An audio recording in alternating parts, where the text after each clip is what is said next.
کچھ وضاحت قابل وضاحت ہے کہ اصل میں تو جو طاق رات ہے وہ کوئی کسی دن روزہ رکھے یا نہ رکھے اس سے اس کا تعلق نہیں ہوتا.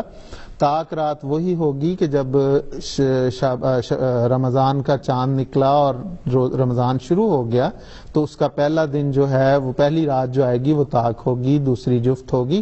تو وہ ہے وہ کسی شخص کے روزے رکھنے یا نہ رکھنے سے اس کا تعلق نہیں ہے.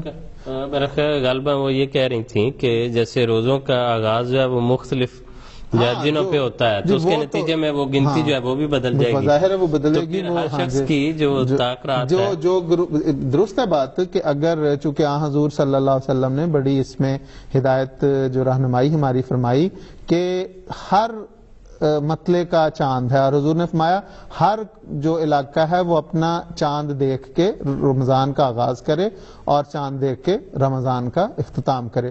تو ہر جگہ پہ اس کے مطابق طاق اور جفت راتیں آئیں گی. جی ٹھیک ہے, جی ٹھیک.